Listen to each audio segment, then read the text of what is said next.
Wayne, welcome to the show. Hello. So you're one of the marketing consultant ninjas here at Exposure Ninja. In fact, you are our senior consultant ninja. So maybe you could give people a bit of an introduction into what you do and also how important email is to your daily life. Yeah, absolutely.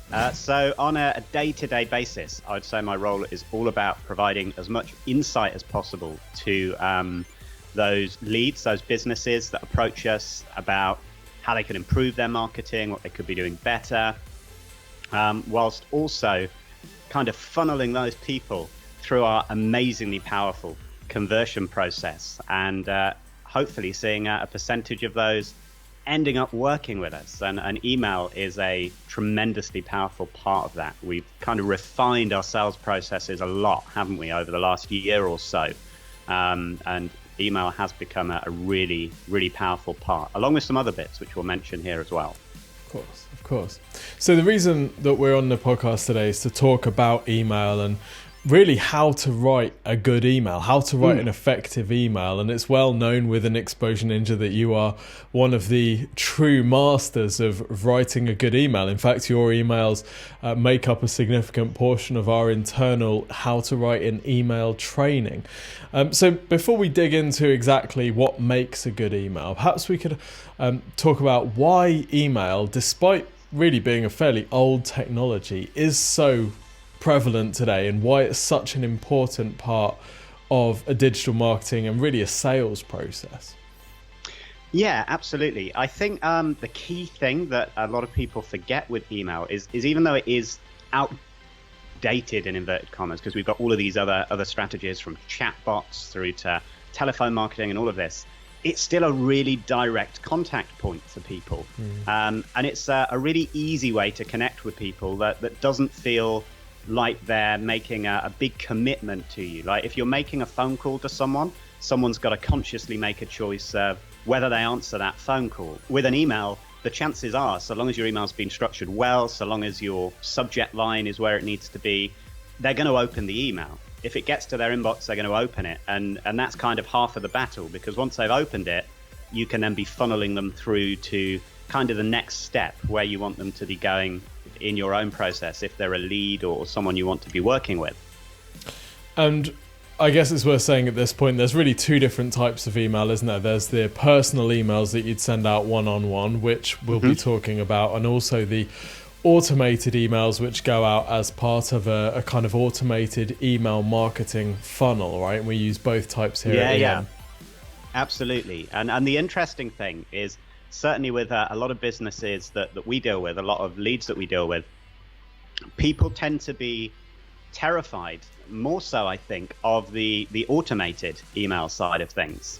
There seems to be a real big fear around setting up automated email marketing and feeling like email marketing might work well for some businesses, but it doesn't work well for my business. My kind of leads are not the people that are going to engage well with an automated email. And I think the interesting point about that is it kind of misses the point of automated email. Because if automated email is being done well, no one should know that it's an automated email. I think depending on the industry you're in, you can become a little bit jaded around it. Like within the world of internet marketing and marketing consultancy and all of that, I think we can get really used to seeing automated emails, and we know that they're automated emails because we're involved in marketing all day, every day. And because of that, we think that it's not so effective. But when you're talking about, like, for instance, a local plumber or a local wedding photographer or any kind of local business like that, people are just not, first of all, expecting an automated email marketing campaign. So if you're sending out a well-written automated email that seems personal, it's going to work really well. And maybe that's the first lesson of this episode, is that treating them as completely different things is often a mistake, isn't it? Actually, you want to have the same attitude towards your automated email structure as you do to a personally written one. I remember the first time we implemented a full marketing funnel led automation sequence in Infusionsoft. So what we mean by that is people get different emails at different stages of the marketing funnel. we just had a very, very tough summer. This was in the very early days of EN, and we'd had to let a whole bunch of people go. I remember doing that and then moving over to Infusionsoft. We were able to go from a sales team of 4 down to a sales team of 1 and double our sales whilst doing that, because we had the power of all the automation in place. So you know, the potential for scale and leveraging people's time. If you're in a sales team or you're a business owner and you find yourself sending out the same sorts of email all day, every day, that should be automated. But it shouldn't be automated as in, you know, this big fancy HTML newsletter, which, as you say, as soon as you see it, you're like, well, that's automated, delete, next one. It's about taking that personal approach at scale, really, isn't it?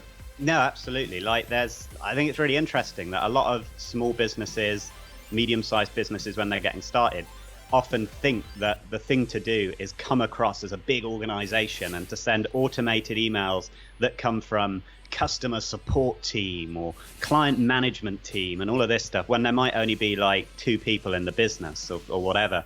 And I think that's actually completely the wrong thing to do. Like, you actually want people to feel that every email they're getting is a personal email. Like, within our sales processes, within Exposure Ninja, for sure, I think people would be quite surprised if they realized the amount of leverage that is plugged into the sales systems that we've created, because I would say maybe 70% of the emails are leveraged automated emails, but they're also completely personalized because of how we've got things set up. And they always come from an individual, whether that individual's you, whether that individual's me. It's never a info@exposureninja.com email address with kind of a generic sign off at the end. I think that's a really, really important point. Yeah. It's a key distinction, is that I think one of our most successful emails in that it stimulates an action is just simply, hey, just wanted to see how you found the marketing plan that we sent over. I mean, so it's automated, but it's also impossible to ignore, really, because you're not sure. It's in that kind of grey area. Or is this Tim writing to me, or is this Wayne? You know, you don't know, do you?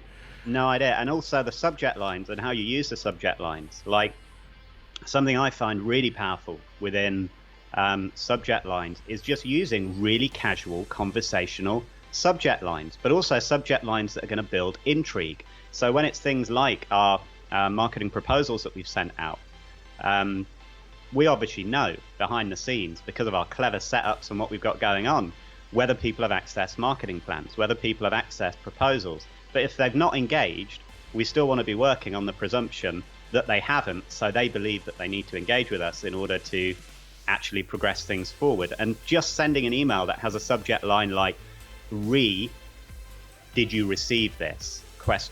Like, they're going to open that. Like, they're going to open that because it seems so personal, and it's from an email address that they've engaged with previously. That's the other significant point. We're not talking about spamming people and using tricky subject lines to get randomers to open spam-based emails. We're talking about engaging with people that hopefully have requested to hear from us, have requested to hear from whatever business is looking at their email marketing.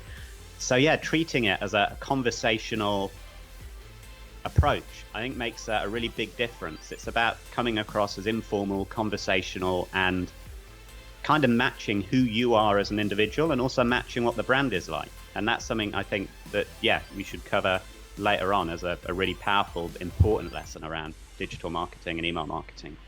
I know that's one of your key principles, isn't it? It's around building the persona. So yeah, we'll come back to that in a bit. For now, what I wanted to do is just run some different scenarios past you and just get your feel on how you'd approach an email in each of these different situations. Whilst this might seem like a kind of trivial matter, I think actually you think about emails in a very structured and sensible way, and I think a lot of people wouldn't necessarily come to the same conclusions as you, hence why we use you for the training. So let's just imagine that you're working for a business, let's Exposure Ninja for example, and someone we get an inbound lead from somewhere, from a contact form or something, that just says, hey, we're looking to get a website built, wonder if you can help. So what's your approach there? How are you looking to kind of move that person forward? So first of all, the really important point is understanding what you want as the business, as the individual replying to that lead. What do you want the next step to be? as a result of replying to that email. So certainly for us, we use email as a tool, but our aim is to get people from email onto a phone call as quickly and efficiently as possible, because we know once we've got people on a phone call, we can dive much better into their business. We can really get all the info that we need to be able to rapidly inform correctly around what needs to be worked on, what we need to be paying attention to. So I think with that kind of email, whatever business you're in, whether it's a local plumber, whether it's us at Exposure Ninja, have that next step in mind. So for me, I'm always thinking, right, yes, we can definitely help them. And then saying, right, the next step is. So I would always respond by saying, hi, yeah, that absolutely sounds like something we can help with. It would be really good to learn a bit more about your business, your goals, what you're looking to achieve as a result of this website. Click on this link below to book a call with me, and we can have a chat about what the best next steps might look like. And that's really important, because it could be tempting. Like if someone's just said, can you help us with a website? The answer might be no, because you might end up speaking to them and finding out that the scope of what they're looking for is way off what your level of expertise is. Or if you're a plumber and they've inquired and said, we're looking for information on if you can help with this boiler, like you don't know enough information to be able to give an informed decision, an informed answer on that. But you don't want to reply like that. You don't want to say, well, possibly, because we do build websites, but I don't know enough yet. You want to give absolute confidence to that person that you can help them, and then encourage them to take the next step. So it's about giving that definitive answer first. Yeah, absolutely. It sounds like something we can really help you with. As a next step, click on the link below, book a call with me, and let's dive into the details of where we can best help and what kind of site you're looking for. So the other thing that's important there is your clarity on what the next step is, and giving them that specific call to action means that you've just shortcutted the communication from potentially you could say, yes, would you like a call to discuss? And then they reply, say yes. Then you say, what sort of time works well? They give a time, then you confirm, which could be 5 or 6 steps. Whereas you said, yes, here's my calendar, book a call now. So that takes it down to 2 steps, very quick, very efficient. And you're being completely clear about what they're supposed to do now, aren't you? Absolutely. And that's really interesting as well, because I remember back in the day, many years ago, when we basically used to work in that kind of way. We'd get people that wanted to book a call with us to schedule a time via email, and then some people would have a call with us, some people wouldn't. We'd engage with people via email. The minute we transitioned to having that really clear booking process in place, it made such a huge difference to the sales process and the approach, because the other more subtle thing that goes on is it positions you completely differently, doesn't it? Because rather than saying to someone, would you like a call, and then them being in control and them dictating to you what times are available, you're basically saying, I'm really busy, I value you and would like to speak to you. Here's the link for you to be able to book some of my time. And that's so different to going back and forth on 6 emails discussing when might be convenient for them to speak to you. And the other thing around that is the rate of people that don't turn up to calls is so tiny when you've got people booking calls, because again, that positioning's there. So not completely linked to email marketing, but really important point, because if these other elements aren't in place to link in with the email marketing, you're never going to get the same level of success that you could be getting.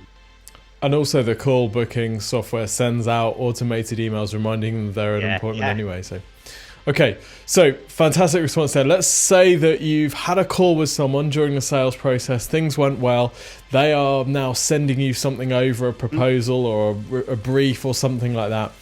You haven't had it, you're a bit confused because it seemed like the call went well. 24 hours later, that's often the point where people are thinking, should I, shouldn't I? It's a bit like after the date, like, do you contact them now? Am I being a bit keen? How would you respond? How would you approach that situation? So first of all, 100% follow up. Like, you've got to follow up in that situation. If someone said to you they're going to send something across and they've not done it, like, you've got to follow up, because you need to know what's going on. Like, it may just legitimately be that they've forgotten.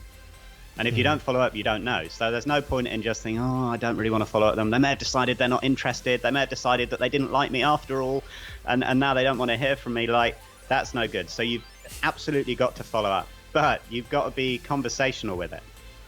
It's not about suddenly following up in a confrontational, really formal way and being like, hi there, Mr. Client. You said you were going to email me something. You've not emailed it me. What's going on? Like, that's probably not going to get the best response. So would you assume at this point that they're still keen? Because some people would say, I just wanted to check to see if you're still interested or something like that. That's quite passive. Yeah, I'd 100% presume that they're still interested. 100%. In my world, they absolutely want to work with us. They absolutely want to hear more. And they must have just forgotten. Like, in my world, that's how it works. I would never presume that someone's lost interest or not wanting to proceed anymore. So I'd send an email which would say, hey, really great talking to you yesterday. Really useful getting to know all that info about your business. I think there's a huge amount of potential here. You mentioned you were going to send over that design brief. I've not received it yet. Forward it over this afternoon if you can, and then I'll get on with putting that proposal together for you. So everything's being done in a really presumptive way. It's not being done in a hesitant way. You're not asking for permission to get them to send something over. You're not going back in as though it's the first time you've spoken to them again. You're just continuing the conversation that you've already had. And you've even given them a timeline as well, a deadline. Absolutely. Yeah, absolutely. So the thing I'm getting from you is there's a lot of certainty when you're communicating. How do you find that balance between being certain and being potentially bossy or coming over aggressive? Like, how do you, I know you personally find a balance really nicely, but is there anything that you can give as a recommendation here? Yeah, I think it's just about keeping things conversational. Like, whatever you're writing in an email, because here's something that people often forget about. If you've already spoken to someone, when they're reading the email that you're sending, they're reading that email in your voice because you've spoken to them already. Mm-hmm. If you've never spoken to someone, you've got to be a little more careful because, and I've found this, even with my masterful email skills, if someone's never spoken to you before, sarcasm, irony, these kind of things don't come across so well on email because I've never spoken to you before. So they're not hearing your tone of voice when you're writing an email. If they've spoken to you before, then just be conversational. Be consistent with how you would speak to them over the phone. Write in your own tone of voice with that persona. And then I don't think you need to worry so much about being bossy because you're not really being bossy. You're just trying to help them. And I think this is the key thing. People get very wrapped up in thinking that anything that they're doing when it comes to email marketing and progressing things is salesy.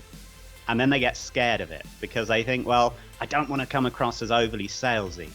And it's an intrinsic mindset issue there because if you're thinking everything you're doing is salesy, you're always going to be overly cautious and it will probably always come across as salesy because you're constantly worried about that. Whereas if you're thinking everything you're doing is in order to help the person that you're speaking to progress and hit whatever goal they've told you they want to hit, then you don't really have to worry that much because whatever you're saying is said with the intention of helping them progress and move forward. Like using that example, if they don't send over the design brief, I'm not going to be able to give them the proposal. And if I'm not able to give them the proposal, they're probably not going to be able to hit their revenue goals that they've just spent half an hour talking to me about, which means they're probably not going to be able to hit their dreams outside of those revenue goals, which means their life's going to be rubbish. All because they didn't send me a design brief. So it's really important that they send a design brief, and you've got to follow up as though it's important and as though you're trying to help them, not as though you're trying to get something from them. Yeah. I think that's the key thing. That's a great distinction. Okay, common sales objection. You send over your plan or whatever and someone emails back and says, yeah, I'm not going to go ahead now. The price is a bit steep, whatever. How do you respond? So the few different ways to handle this. So first of all, I'll be really honest. I'd always be keen to get someone on a call around this. I'd always be keen to get someone on a call because via email, you're going to struggle to get to the real focus of whatever the objection is. So are you saying that you're not taking it on face value that the price is too high? Well, there's two different ways that this could be looked at. Either they're perceiving the service you're providing is too expensive, which means you've not demonstrated the value that you're giving for the price you're charging, or they see incredible value in what you're offering, they just can't afford it right now. And they're very different things. Someone telling you, I've got the money in the bank, I could pay you for this, but I think you're too expensive, is an entirely different objection to someone saying, this seems amazing, but I just can't afford it right now. They're completely different objections. So I would normally respond in a way that demonstrates that I'm surprised with that answer. Because first of all, I've always spoken to someone before a proposal goes out. And in any business, you should always speak to someone before a proposal goes out. because it's pointless putting a proposal together for whatever, £25,000 for some service or product you're selling before you know anything about their budget, their goals, and all of that. So I will generally be quite surprised if someone says what you've said is too expensive, because that's not congruent with the fact I've already spoken to them and the plan's been customized based on what we've already spoken about. So in the email I send, I will normally say something like, oh, hi, Mr. Client. Oh, really? That's really surprising. Would you say it's an issue around affordability, or is it just the cost of what we're charging for is too high in your opinion? It would be great to jump on a call so that we can get to the bottom of what the issue is here, and then include a link to book a call. Or be even more minimalist than that and just say, oh, that's really interesting. Are you free to jump on a call? I'd love to speak a little bit more about this to see what the core concern is. And then again, drive people towards booking that call. Because on email, people can lie much more easily. Like, that's the reality. People can say whatever via email, but when you've got them on a call, they're less inclined to, because they know that you can hear the tone of their voice. They know that you can hear the pauses and all of this. So it's all about just making sure that your focus in the email is getting them to take that next step, which you know is going to be integral in getting to the bottom of what their objection is. Yeah. I wouldn't tend to do back and forth around email objections unless it's someone that I've already spoken to extensively, that I've already closed, that has then maybe backed out for some reason. And then in some instances, going back and forth via email can work well. But generally speaking, for an objection like that, it's about, that's surprising. It would be great if we can jump on a call to get to the bottom of what your concerns are. Yeah. Okay, cool. And we'll come back to closing via email in just a minute. Another scenario, just really keen to get your take on this. Let's say that a listener has a client who has not paid an invoice or multiple invoices. That can often be something that people are scared of approaching. How would you approach something like that? So again, I think it's really important to be super direct and also personal with this. I think so many businesses set up their invoicing and payment side of things in a really impersonal way. So the person that's not paid may have got like 5 or 6 reminders from the invoicing platform that's used, but probably not a single email or follow-up from an actual person, someone that's saying, hey, what's going on? And it's that personal connection that will often make all the difference. I can certainly think of numerous examples where people have been significantly late with invoices that haven't received personal follow-up, and then with some personal follow-up done in a strategic way, which I'll cover in a second, they pay like instantly, pretty much. And it is about having that personal connection. It's much easier. It goes back to the same thing we said a moment ago. It's easy for people to lie via email, and it's easy for people to ignore an email that they perceive as an automated email. But when they feel that someone's taken time to send them a personal email, and it's someone that they've already got a connection with, it's much harder to ignore, and people are going to be more inclined to actually take the action that they need to take with that personal follow-up. Again, I would tend to work on the premise with that kind of email that maybe they've just forgotten, even if I know full well that's not the case. In the email that I've sent, if they've not paid 2 invoices, we know that they've not just forgotten. They've chosen to not pay 2 invoices, especially if they've got lots of different reminders. But a really bad approach would be to send an email that says, hey, you've not paid 2 invoices now. What's that about? Like, you don't want to just go in confrontational. It's all about keeping that really conversational approach to begin with. So the standard, like I always say in any emails that I'm sending, whether it's a follow-up, whether it's a chasing payment, whatever it is, I'll always open the email. First of all, it's always sent to their first name. It's never sent, hey, Mr. Smith, or dear Mr. Smith, we notice you've not paid your invoice. It's always conversational. Hi, John. Hope you're doing well. How's your week going? And then I'll normally use as a line that I'll use over and over again in all sorts of emails. I just want it to connect because, and then start with whatever the email is. Because that gives you kind of a gentle way into an email that might be about to become a little more serious. And it's important to have that gentle easing in with the email rather than suddenly going completely confrontational and completely kind of aggressive with it, which can be easy to be tempted to do when it's around someone not paying, especially if you've already delivered services to them. So I'll normally start with, I just wanted to connect because, and then say, I've noticed that there's a couple of invoices that are still outstanding at the moment.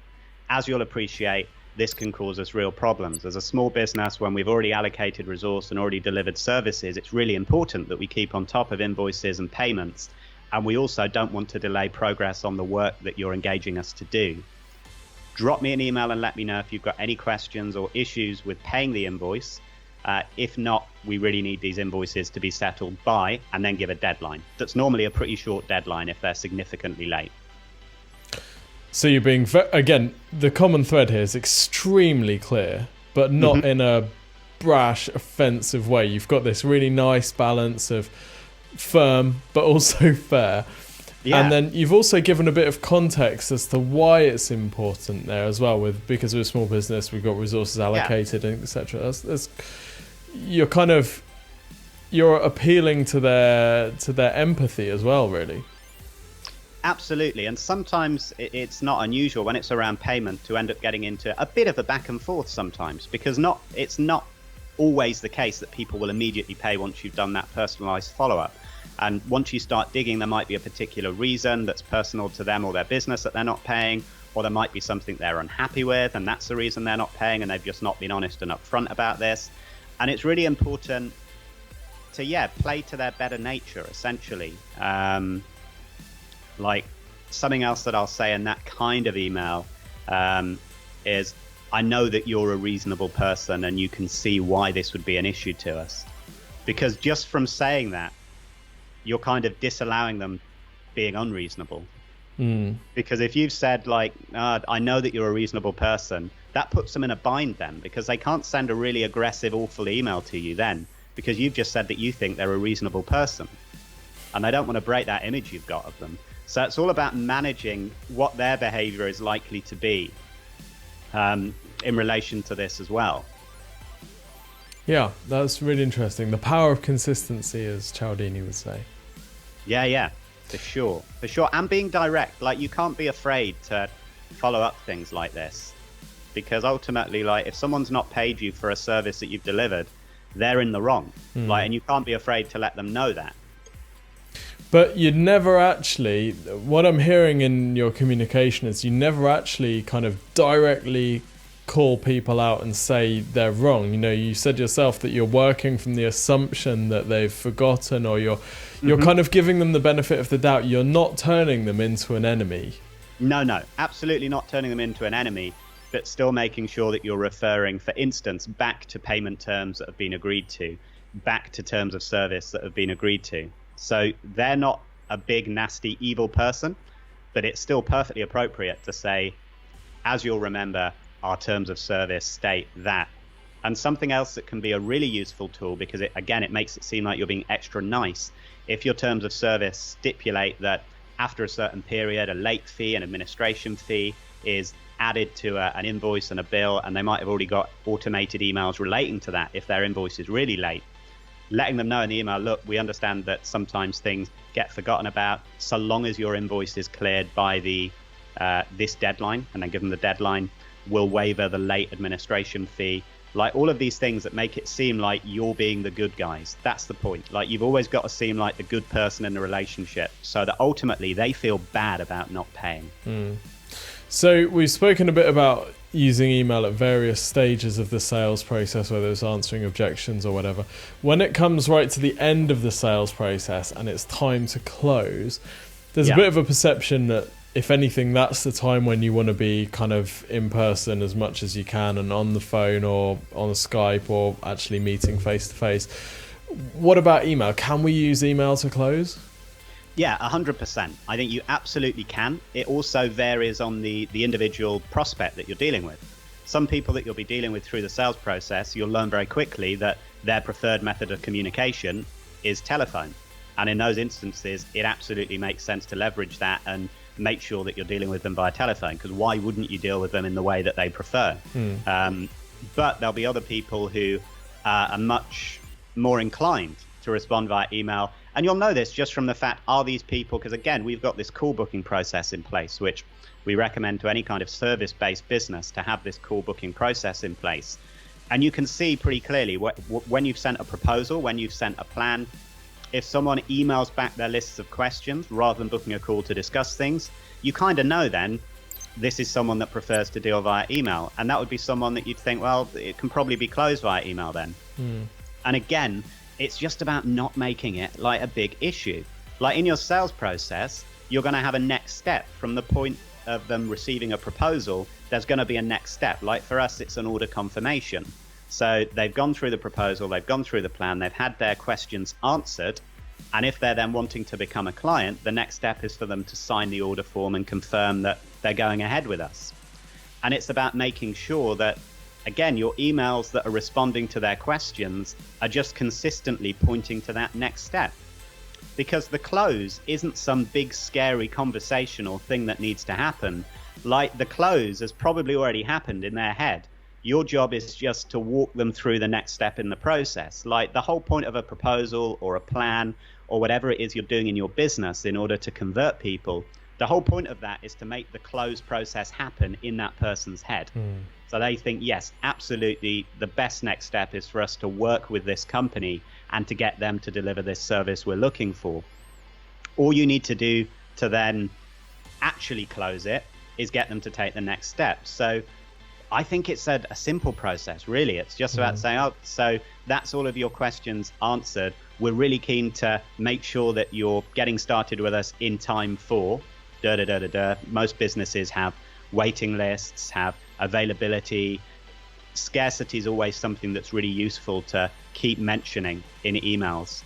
Like certainly for us, we're busy most of the time and we have really limited availability. So normally people are booking ahead like 3 or 4 weeks, and that's a legitimate thing. Like this isn't some only 5 left at this price. Like legitimately, there's a waiting list, and people, if they want to work with us, have to be quite responsive and be quite quick. And that's going to be the case for a lot of businesses. So it's just about using that scarcity in emails in an effective way. So just reiterating, here's the answer to your questions. If you are wanting us to get started in time for whatever, this date, click on the link below and sign the order form so we can get the hours reserved for you. Like it can be as simple as that. It's not something that needs to be a big drama or a big thing, if that makes sense. Yeah, it's again, like you say, keeping them moving. I'm imagining this kind of conveyor belt that's slowly moving them forward, and then interactions are happening at different times, but they're all going in the same direction. We're not just getting pulled into random conversations. Or I'm guessing that you never really send an email without a clear goal, without getting them back on the conveyor belt and continuing to move them forward. Yeah, absolutely right. Absolutely right. It's about knowing every single email you send needs to have a really definitive goal, whether that goal is to book a call with you, whether that goal is to get them to give you information about what they need so that you can put a detailed proposal together, or whether that goal is to confirm the order. Whatever it is, there needs to be that definitive goal. And of course, each of those goals is going to be in line with whatever your sales process actually is. Okay, so that's, I guess, key principle number 1 is always having that clear goal. What are some of your other fundamental, Wayne's golden rules come down from the mountain on the stone tablets? What are you teaching us? When it comes to email marketing, I think something that's really important, and we kind of mentioned it already, is having that really consistent persona. So making sure that when you're sending an email, the email is in your style. It's in your voice, not switching between email version of Wayne and phone version of Wayne, because people will find it really weird. Like you might think that it's really effective to have a formal email style, but if it's not consistent with who you are, like it absolutely isn't going to be effective. Yeah. So that's a really important goal, in my opinion, with all emails that you're sending.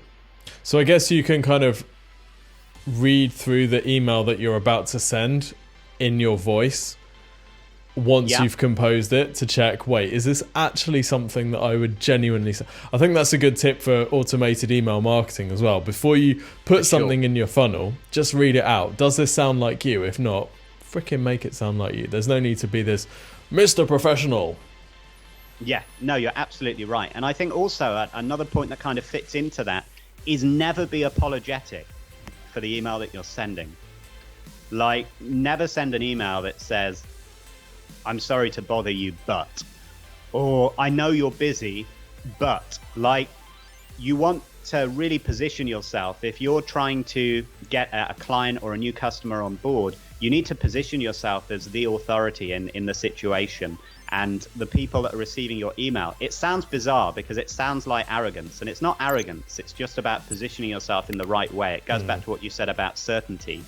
You want to be positioning yourself in your emails in a way that makes people feel like they're fortunate to be getting the emails from you because you're busy and you don't need to be sending these emails. Not in an arrogant way, but you never want to be apologetic because you're not interrupting their day. You're serving them. You're serving them and helping them move closer towards their goals. And without those emails, you're not going to be able to do that. So that's really important when it comes to persona. And then what we've already said, having a really clear goal, super important, so that every email that you send out, you know, based on what your sales process is, what's the end outcome that you want to achieve. Is it booking a call? Is it closing the deal? Or is it getting them to engage further to potentially receive a proposal? You need to be really clear with that. As we've said already, don't be afraid to use scarcity within emails that you're sending. That might be scarcity around the availability of calls being booked with you. Like, if you're getting calls booked up quite quickly, it might legitimately be the case that if they don't book a call today, they might not be able to speak to you until the next week. So let people know about that. If they're wanting to work with you within a certain time frame and you know that you're getting booked up and that option's going to disappear very soon, then again, don't be afraid to let people know about that. But some other things that we've not really mentioned at all here, which I also think are really powerful. Don't be afraid to use templated emails, even for your personalized kind of one-to-one follow-up.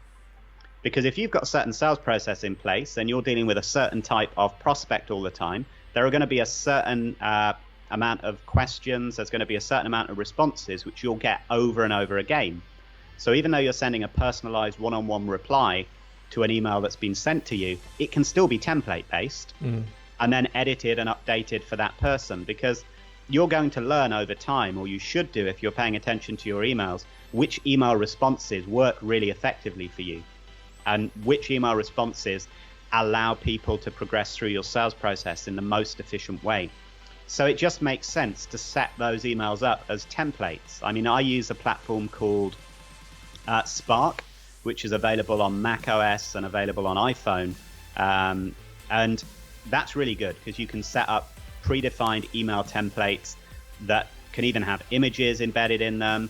They can be named whatever you want to call them. You can set up the templates with subject lines, with the whole email already drafted out, and then it's just a one-click button to populate the email. That can be really powerful. Like, if we've got someone asking for testimonials or case studies, I've got a predefined email which has got all of the case studies and testimonials pasted into it, which I know works really well with the work around it. So that's really helpful. That's huge. As a leverage tool, you can imagine, once you've got a company of however many people with everyone answering, and there's really only kind of probably 5 to 10 different queries or types of email that you actually have to write, really, isn't there? And like you say, with those longer ones, having that templated, wow, what a time saver.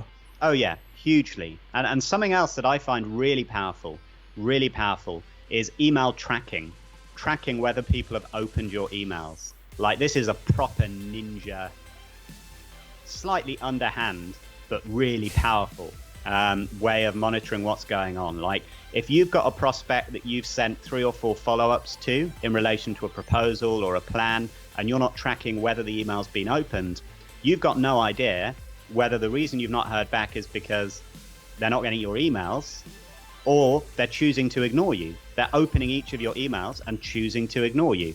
And it's really important that you know that, because that's going to slightly dictate how you proceed. And that's not to say that you're going to suddenly send an email that says, "Oi, my email tracking says that you've got 4 of my last emails and you've not replied to it. I'm watching you."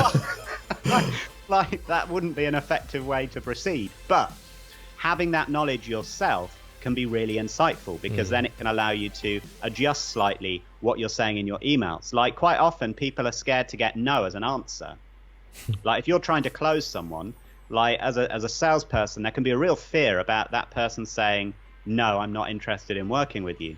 And I think that's crazy, because you want them to either say yes or no. You don't want people floating around in your email pipeline where you don't know what they're doing. Like, so if I can see that someone, for instance, has opened my last 4 emails that I've sent them, but they've not replied, I'll send an email which says, hey, I hope you're doing well. I've not heard from you for a little while, and I've sent you a few emails over the last couple of weeks, but I've not had any response. I just wanted to see if you're still interested. If you're not interested in what we've talked about, no hard feelings, just drop me an email and let me know, and I'll stop following up. Like, there's no harm in telling people that. And just saying something like no hard feelings can also, like, relieve the feeling of pressure from the prospect you're speaking to. Because sometimes people feel bad about saying no. They don't want to say no. They don't want to say they're not interested. So if you open up the conversation and give them the option of saying no and say you're not going to be terribly offended, then it's all good. And I use a platform called getnotify.com. It only costs something ridiculous, like $8 a quarter or something mad. And it basically gives you an extension that you put on the end of email addresses that tracks the opening of your emails. And it never expires, which is really cool. So, like, for instance, if I've sent a follow-up email to someone a year ago with that email tracking that was attempting to close a sale, and then I've not spoken to them, not thought about them, everything's just moved on, and they've gone off and done their own thing, and then a year later, they go back to that email and open it again, I'll get a notification in my email inbox that says this email has just been opened, which then means, spookily, I can then send an email within 24 hours that says, hey, Mr. Prospect, you just popped into my mind. So I thought I'd see how things are going and whether you're looking for support in your marketing. And then you're into a whole new territory, because then they're thinking, God, serendipity, spookiness. How did they end up emailing me just when I was looking at their emails? This is a good sign. Let's engage with them. You've just shattered 1,000 dreams of people who thought that fate was real, Wayne. I know, right? Terrible.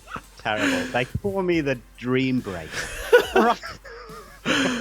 It's a really good point. It's a really good point. And I think by having that notification, it's just kind of keeping that conveyor belt, isn't it? It's just another interaction. It's another step on that conveyor belt to get to where you want to go, really, with them. And it's letting you get slightly more inside your prospect's head. That's the key thing, isn't it? Because if you sent 4 emails and you've not had any replies, but then your email tracking shows you that they've not opened any of them, well, that tells you need to call them, because clearly your emails aren't getting through and you need to speak to them and get to the bottom of what's going on, because they may be sat at the other end feeling really cheesed off because you said you were going to send them X, Y, and Z and they've not received anything, and they may be really unimpressed. And you're sat at the other end scared about following up with them because you don't want to hassle them when they've not actually got any emails from you. So the email tracking can really let you get inside their head and remove a lot of the anxiety you may have about engaging with someone. And likewise, if you know that someone has opened all of your emails and they've just not responded, again, it gives you a gauge as to where to go next. It lets you know what's going on probably in their mind. When you said about giving a prospect, saying no hard feelings if the answer's no, you just want to know. Really interesting insight into your approach there, because I think a lot of salespeople would be scared of giving someone a way out. Right? They'd feel like, oh, if I say that, then I'm making it okay for them to say no. So if I kind of just stick to my guns, then they're definitely going to say yes. But that doesn't seem to be the belief that you hold. No, because it's not true. Like, you can't stop someone saying no because you've decided you're only going to let them say yes. Like, that's not how life works. Like, it would be weird. It would be weird if that was the case. Like, I've always thought with sales, like, you can be the most incredible salesperson in the world, like the best closer in the world, but it's still going to be the case that the majority of people that you pitch to are going to say no. Like, you can be phenomenal. Like, you can be closing at a rate that is well above industry standards, like, but the majority of people you speak to is still going to be saying no. Like, that's just the reality. Like, that's just the nature of sales. You'll have a ratio of what your conversion rate is. If you know your conversion rate is 30% of people you pitch to close, which is actually a pretty solid conversion rate, then that still means that 7 out of every 10 people you pitch to are going to say no. So you want to get those no's ticked off as quickly as possible, because as you get them ticked off, you're then left with the people that you know are worth following up with because they've not said no. Yeah. And you're going to spend your time in the right areas then. Like, otherwise you'll spend all your time working on people that have already decided the answer is no, but you've not given them the option of saying it. And all the while you've got people that are on the cusp of going ahead with you that are undecided, and you're not giving them the attention you need to give them because you're focusing on all the people that have already decided the answer's no. Yeah. So by giving them that kind of way out, you're not losing potential yeses, you're just clarifying the undeclared no's, I guess. Yeah, absolutely. Because people that were already planning on working with you aren't suddenly going to go, well, I hadn't thought of no, actually. Maybe, if he wouldn't be offended, then. Like, they've decided they want to work with you, or they've decided they're almost at the point of wanting to work with you. Giving them the option of saying no isn't going to make them say no. Like, that would be weird. Like, yeah, that would be strange. So no, I don't think people need to be worried about getting a no. Like, and also, you'll tend to find, or my experience is, if you're more laid back about the answers people are giving you and not seeming like you're desperate for sales, you're going to attract many more yeses anyway. Like, the minute people don't think you're desperate, and the minute people feel that, again, not in an arrogant way, but the minute people feel like it doesn't much matter to you whether they say yes or not, because you've got queues of people that are waiting to say yes, like, it shifts the dynamic in a big way, because suddenly they want to then work with you because the feeling is there that they might not be able to. And it makes a big difference compared to someone that's doing everything in their power to get a yes, dropping the price, changing the package that's being offered, like changing things in terms of service just to get them as a client. Like, those things are silly because you're just going to attract really bad clients. It's interesting, isn't it? Because we've certainly found historically people that before they've become a client, wanting to get terms of service adjusted, wanting to get special unique payment terms, like all of this kind of thing, those are the clients that tend to be trouble. Like, they're the people that you know further down the line are going to be causing stress and problems, probably aren't going to pay, and are going to create situations. You only really want to be working with people where you're not having to bend over backwards, where they're attracted to your style of working and want to work with you on that basis. And that's what your emails should do, sort out the people that aren't a good match. Because not everyone that you pitch to is going to turn out to be a good match. Like, no one wants to be working with idiots. Like, that's the reality. No one wants to be working with idiots. And your approach needs to filter out the people that aren't a good match for you. Which I guess comes back to just being yourself and being consistent. Because if you have if you have a different persona during the sale as you do during the delivery, then you're going to get people coming through that funnel that really aren't right, are you? If you're say bending over backwards. Yeah, really, really interesting stuff, Wayne. We've got to wrap up now. So I want to ask you about response times, how often you need to check emails and stuff like that. Obviously, the perception is the faster you respond, the better, right? If you want to do the best that you possibly can, you got to have the emails on your iPhone when you're watching Love Island at night, which I know you do every night, even when it's not on. You're replying to emails immediately, right? Is that the story? No, definitely not. Like, no, Love Island gets my undivided attention.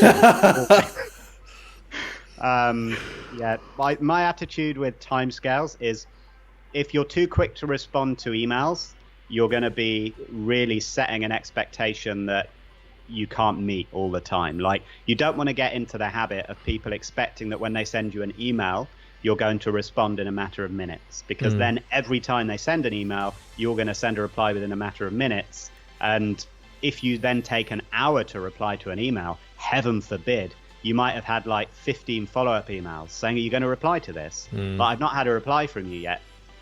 So I think it's really important actually not to be that quick, because also subconsciously it says something else as well. Absolutely. If you're going through a process of trying to convert someone into a new client and they send an email and within 30 seconds you've sent a reply, it doesn't look like you're very busy.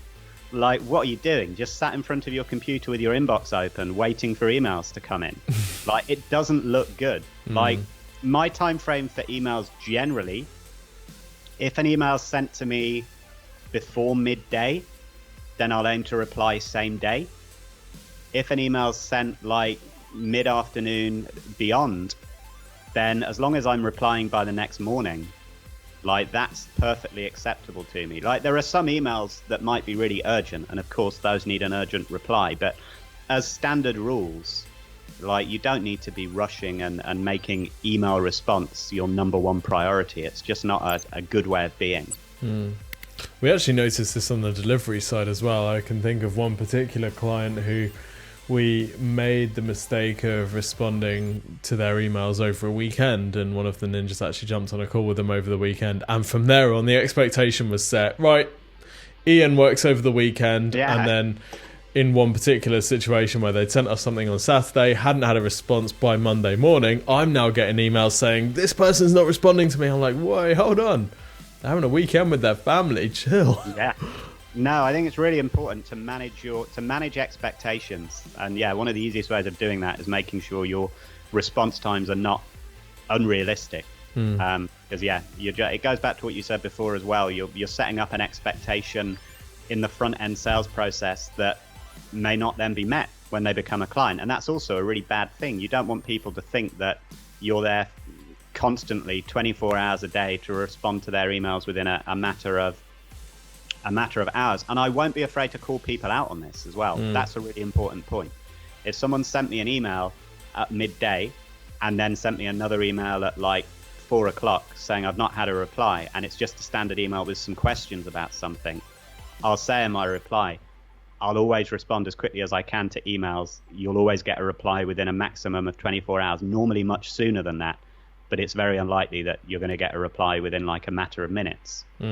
Because obviously we're busy doing other things.